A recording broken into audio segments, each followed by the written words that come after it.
to officially launch my book titled Strategic Opportunities for Bridging the University Employer Divide, published by IGI Global in 2024.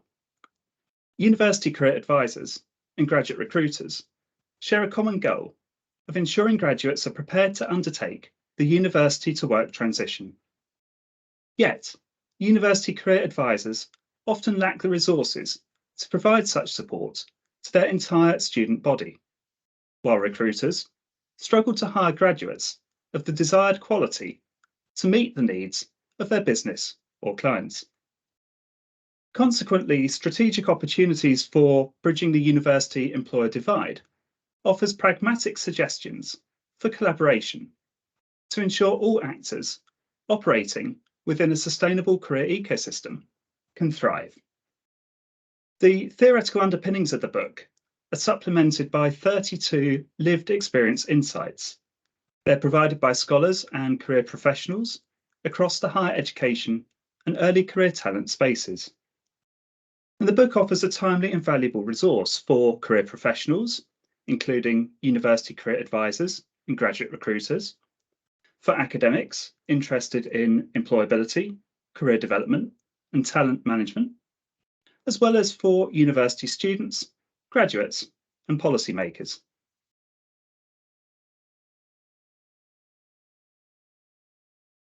So, what was the motivation for the book? While working as the editor of the Handbook of Research on Sustainable Career Ecosystems for university students and graduates, I uncovered another significant gap in the existing literature. In January 2023, I searched Google Scholar using the phrase career advisors and graduate recruiters. And somewhat surprisingly, the top 10 results revealed that I was listed as an author in positions 1, 2, and 3, which were all published in 2022, 6 published in 2019, and 10 also published in 2022. Now, the remaining works in positions 4, 5, 7, 8, and 9 were all published over a decade ago, and some of them significantly longer.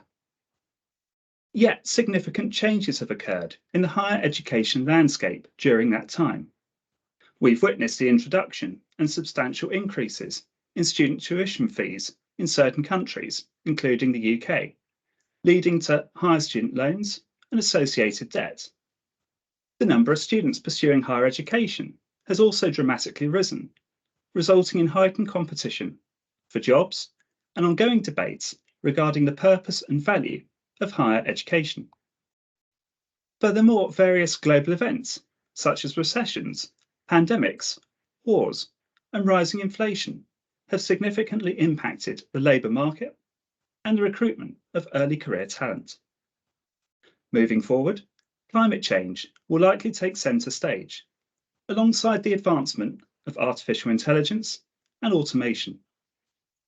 Consequently, the motivation for the book was to offer a contemporary resource, capturing the current state of the landscape and making suggestions for what opportunities and challenges exist for greater collaboration between university career advisors and graduate recruiters.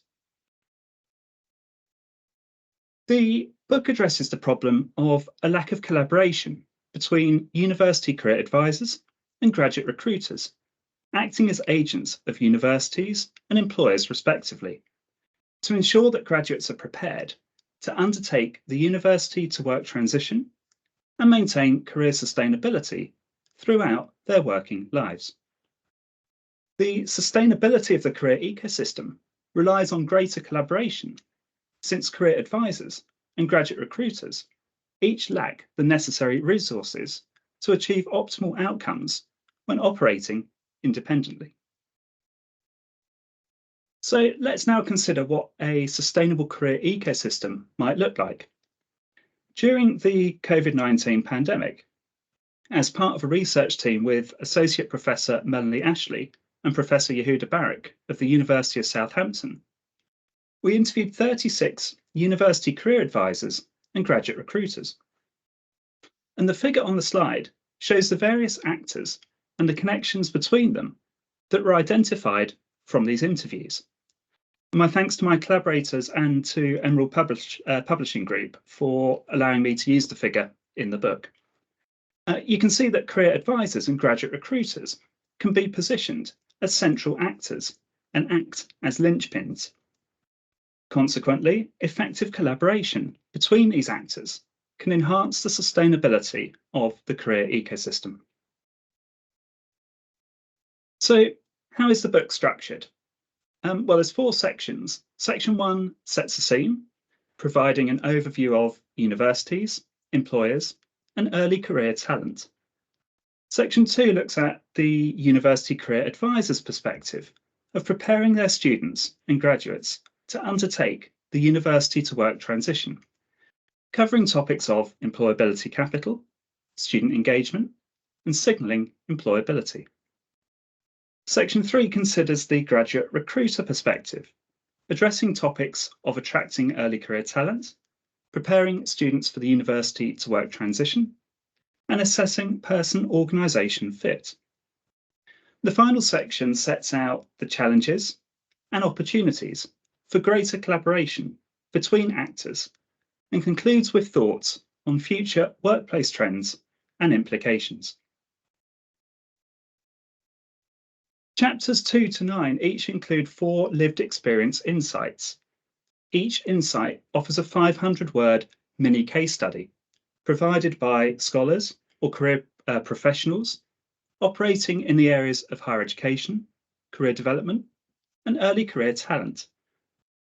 Now, each lived experience insight follows the same format, whereby a 100-word response is provided to each of these 5 questions.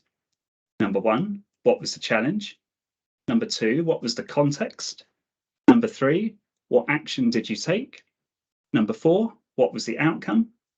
And number 5, what lessons did you learn and what advice would you give?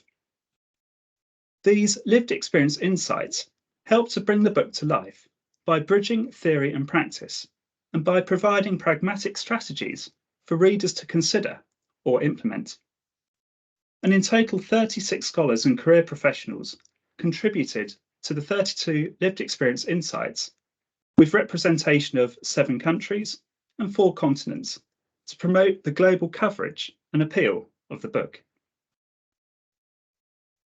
I'd like to take this opportunity to highlight a collaboration with another one of our Ronin scholars, Dr. Thomas Buckholtz, which helped to offer some theoretical underpinning and practical application. We made use of Dr. Thomas Buckholtz's 2011 State Progress Checklist and applied it to a new domain of career theory. And the framework has 3 themes, each with 3 endeavour elements. Theme 1 is potential and includes resources, motivations, and interactions. Theme 2 is agendas and includes assumptions, scenarios, and plans. And theme 3 is effects and includes actions, outcomes, and reuses. Now, we developed a set of 50 questions underpinned by the State Progress Checklist for each actor to initially consider independently and then work through again together to strive for win-win outcomes. You can find out more about this in our 2022 journal article, which is published open access in the Gile Journal of Skills Development. And my sincerest thanks to Dr. Thomas Buckholtz for granting permission to refer to his framework and our collaborative work in Chapter 9 of the book.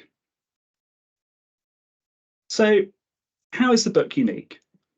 Well, the book differs from others because of the focus on career advisors and graduate recruiters as agents of universities and employers, and the role they can play in fostering sustainable graduate careers. The book draws together theoretical and practitioner insights, presenting them in an integrated and accessible way to a broader audience. Each chapter concludes with a set of reflective questions for students and graduates, career advisors, and graduate recruiters to consider, so it also offers a workbook. And consequently, the book impacts current research by providing a consolidated view of how university career advisors and graduate recruiters can prepare university students for sustainable graduate careers, providing an essential reference text for these actors with associated benefits for universities, employers, and of course, wider society. I'd like to take this opportunity to thank various people involved in making the book a reality.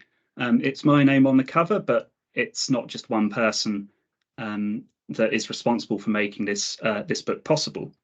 So these include collaborators on previous research projects that help to inform the content of the book, the 36 contributors of the 32 lived experience insights, a fantastic group of 13 colleagues and peer reviewers who each provided critical feedback on early chapter drafts or anonymously during the formal peer review process. Also Dr. Hayley Lewis of Halo Psychology Limited for permission to use one of her illustrations in chapter 10. And I think she's brilliant. She takes really complex ideas presented in academic journal papers and produces a sketch to illustrate a visual of what the paper is trying to say, which makes it accessible to a wider audience, increasing the impact. So again, I'm grateful to her. Additionally, I'd like to thank Professor Denise Jackson of Edith Cowan University in Australia, one of the world's leading experts on work integrated learning, and one of my academic heroes for writing the foreword. I thank the University of Southampton, the Ronan Institute, and the team at IGI Global for their valued support, with special thanks as always to Professor Yehuda Barak and Associate Professor Melanie Ashley. And finally, my gratitude to family, friends, and mentors and colleagues, with special thanks to my wife, Eleanor, our daughter, Grace, and of course, our pug, Stanley. So to close the presentation part of the book launch, I know you're now wondering, how can I get my hands on a copy of this valuable resource? Perhaps. Well, you can order directly from the publisher and use code IGI35 for the corresponding discount. You can order from Amazon, but at the moment that's more expensive.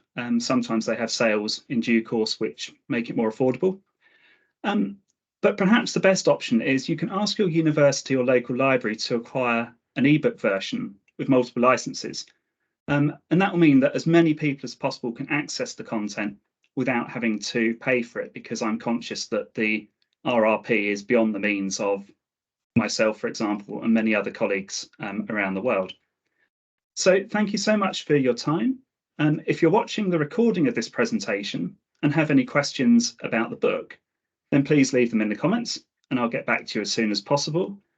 But if you're live at the book launch presentation, then now's the time for 15 minutes of Q&A. Thank you very much.